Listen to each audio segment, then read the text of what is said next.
Welcome to Beyond the Pew. My name is Matt Rice, and today we're going to be talking about how to prepare, how to observe Lent as a family. Now, my hope is that you actually know the three pillars of Lent, which are prayer, fasting, and almsgiving. And what I hope to provide is a way for you guys to talk about this and decide on how to observe those three pillars of Lent as a family.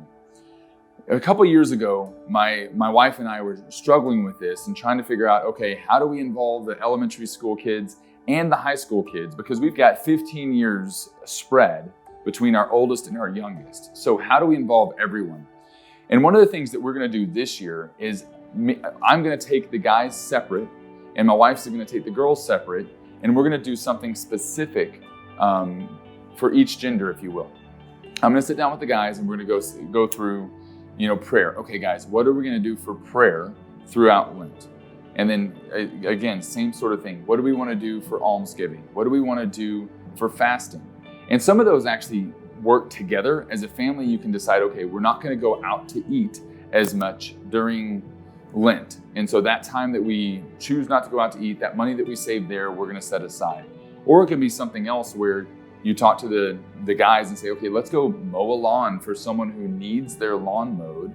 And if they pay us for it, that's great. We can use that to contribute to the poor, to be our almsgiving.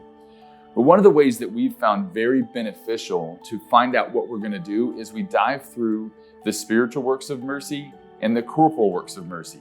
It kind of gives you some concrete things to talk about. And I guarantee you that your kids are going to come up with some really neat ideas. Last year, one of the ideas that our daughters came up with was writing notes to people that are homebound, so those who are in nursing homes. My father's an extraordinary minister of the Eucharist, and so he goes around and takes the Eucharist to homebound people. And he has a list of people that don't see a lot of people outside of his visits.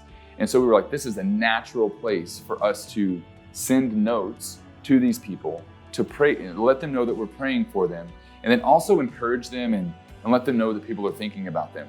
So that's what our whole family did actually last year. And it was kind of a really beautiful thing because throughout the rest of the year, one of those ladies actually continually contacted my dad asking how our daughters are doing, and then asked for them to come and visit.